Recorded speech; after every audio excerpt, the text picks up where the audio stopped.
अगर आप समय को लेकर हमेशा सटीक रहते हैं तो इस खबर को ध्यान से पढ़िए। वैज्ञानिकों ने चेतावनी दी है कि आने वाले जुलाई और अगस्त के महीनों में धरती अपनी दूरी पर सामान्य से कुछ अधिक रफ्तार से घूमेगी। इसका सीधा असर हमारे दिन की लंबाई पर पड़ेगा, यानी दिन कुछ मिलीसेकंड छोटे हो जाएंगे। timeanddate.com की ताजा रिपोर्ट के अनुसार 9 जुलाई, 22 जुलाई और 5 अगस्त की तारीखें विशेष रूप से अहम होंगी। इन दिनों में धरती की घूर्णन गति इतनी तेज हो जाएगी कि दिन की अवधि कुछ मिलीसेकंड कम हो जाएगी। उदाहरण के लिए 5 अगस्त का दिन सामान्य से लगभग 1.51 मिलीसेकंड छोटा रहेगा। यह पहली बार नहीं है जब धरती की घूर्णती गति में बदलाव देखा गया है, लेकिन इस बार का पैटर्न कुछ अलग है और विशेष रूप से ध्यान देने योग्य है। वैज्ञानिकों के अनुसार इन बदलावों के पीछे कई संभावित वजह हो सकती है। इनमें धरती के अंदरूनी भागों में होने वाली हलचल, पोलर आइस कैप यानी ध्रुवीय ग्लेशियर के पिघलने से धरती के द्रव्यमान में होने वाला असंतुलन और तल नीनो व ला नीना जैसी वैश्विक मौसमी घटनाएं शामिल। इतिहास की बात करें तो धरती हमेशा से एक समान गति से नहीं घूमती रही है। अध्ययनों के अनुसार अरबों साल पहले धरती को सूर्य के चारों ओर एक चक्कर पूरा करने में 490 से लेकर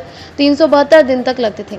आज हम एक वर्ष को 365 दिनों में गिनते हैं, लेकिन यह संख्या भी पूरी तरह स्थिर नहीं है। वैज्ञानिक यह भी कहते हैं कि यदि धरती की गति इसी तरह तेज बनी रही तो हमें भविष्य में समय के मापन के लिए तरीके अपनाने पड़ सकते हैं। यहाँ तक कि 2029 में पहली बार लीप सेकेंड को घटाना पड़ सकता है। अब तक हमने लीप सेकंड को जोड़ने की जरूरत देखी है, लेकिन आने वाले वर्षों में ठीक इसके उलट हो सकता है। इस विषय पर चर्चा करते हुए अमेरिका के national institute of standard and technology की भौतिक विज्ञानी जूडा लेविन ने बताया कि यह एक अप्रत्याशित घटना है। उन्होंने कहा कि हम सब मानते हैं कि धरती की स्पीड धीरे धीरे कम होती जाएगी और समय को बनाए रखने के लिए लीप सेकंड जोड़ने की जरूरत पड़ेगी, लेकिन अब हमें उल्टा कदम उठाने की संभावना पर विचार करना पड़ रहा है।